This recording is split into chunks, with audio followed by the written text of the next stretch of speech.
Vamos a comenzar la unidad 11, dedicada a la intervención del sector público en la economía. En esta unidad vamos a ver 4 cuestiones importantes. Primero, vamos a justificar, vamos a explicar cuáles son las razones por las que en países como el nuestro entendemos que es bueno que el sector público intervenga en la economía. El siguiente paso será tener claras cuáles son las funciones que le tenemos asignadas. A continuación pasaremos a ver cuáles son los medios y los instrumentos de los que dispone y terminaremos hablando del estado del bienestar, desde su origen, su situación actual a sus perspectivas de futuro. Hoy solamente vamos a ver la primera pregunta. ¿Por qué debe intervenir el sector público en la economía? Y la razón es muy sencilla, porque tiene que corregir los fallos del mercado. Cuando vimos los sistemas económicos, en la economía del mercado, vimos que presentan una serie de problemas, como podía ser el exceso de contaminación, el desempleo, desigualdad en la renta y la riqueza de las personas. Entonces vemos bien que el Estado intervenga para corregir precisamente esos inconvenientes, esas desventajas que presenta este sistema. Y esa es la razón por la que la mayoría de la economía hoy en día pues son sistemas económicos mixtos. Lo que vamos a hacer en esta pregunta es estas cuestiones que ya las comentamos en ese tema, pues tratarlas con un poquito más de profundidad. Vamos a empezar con las externalidades. Y las definiciones son muy importantes, que se queden claras porque tienen algunas palabrillas un poquito extrañas.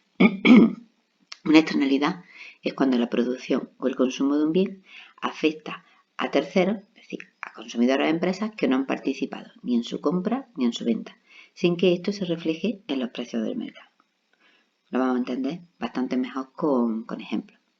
Estas externalidades pueden ser positivas o negativas. Lógicamente las más preocupantes pues son las negativas. El mejor ejemplo, el que más se suele poner de externalidad negativa, es la contaminación. ¿Por qué es un problema? Porque la contaminación, sea del tipo que sea, por emisión de gases de dióxido de carbono a la atmósfera, el ruido que hace la gente cuando sale de una discoteca, la suciedad que puede producir malos olores en la producción de algún tipo de producto. Esto lo están sufriendo esas otras empresas o esos otros consumidores del entorno, pero no se recogen en los costes de la empresa que los produce. En consecuencia, no se ve reflejado en el precio. Ejemplo de externalidad positiva, pues todo lo que tenga que ver con la investigación de nuevos materiales, de nuevos procesos productivos más eficientes y menos contaminantes. Ahora mismo, una externalidad positiva que todos estamos deseando que se produzca, el desarrollo de una vacuna o de un medicamento eficaz frente al coronavirus. Aquí el problema pues es el mismo que el de la externalidad negativa. Un segundo fallo del mercado es lo que conocemos como bienes públicos. Por bien público se entiende bienes que son no rivales y no excluibles en su consumo. La no rivalidad significa que el coste de que una persona más se beneficie de ese servicio es cero. Es decir, no hay un coste especial por hacerlo. Y la no excluibilidad es más fácil porque su nombre lo indica, significa que una vez que se ofrece ese bien no se puede impedir a nadie su uso. Bienes que cumplan estas dos características es muy difícil. El ejemplo que suele venir en todos los libros es siempre el mismo, un faro. ¿Por qué? Porque una vez que en un puerto se monta un faro, el que un barco más o un barco menos se guía a puerto por su luz no supone ningún coste adicional. Y una vez que está ahí, a ver cómo se evita que un barco se guíe a puerto utilizándolo, pagara o no pagara por ese servicio. Como no es habitual encontrar ejemplos porque es fácil que no se cumplan alguna de estas dos condiciones o no se cumplan siempre, tenemos que buscar bienes públicos que no sean, que a la hora de cumplir las características pues no sean tan restrictivas. Y así pues entonces sí podemos hablar de sanidad, de educación, de defensa.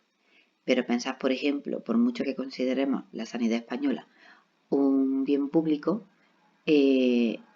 como no cumple la característica, por ejemplo, de la no rivalidad o de la no excluibilidad, teniendo en cuenta como estamos viendo, por ejemplo, la urgencia de cualquier hospital de una gran ciudad.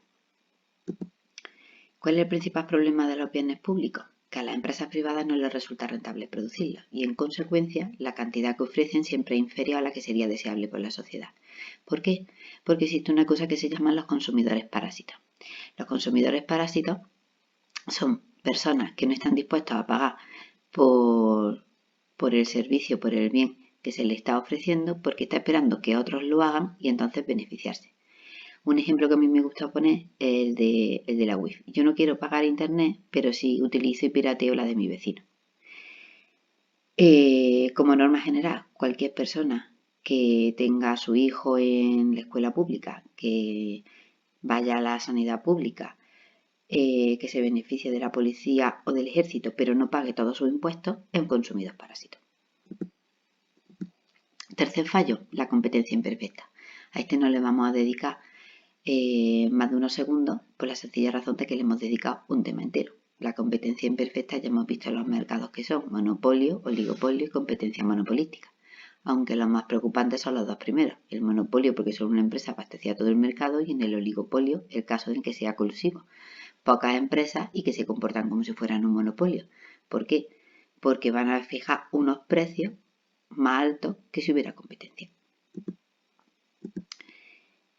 Siguiente fallo, los ciclos económicos. Los ciclos económicos, aunque la economía desarrollada, su tendencia de crecimiento a largo plazo es la que está marcada por la línea azul, la realidad es que no se crece de forma constante, sino que se crecen con altibajos. Es decir, hay épocas buenas, llamadas fases expansivas, y le suelen seguir fases malas, llamadas recesivas o recesiones.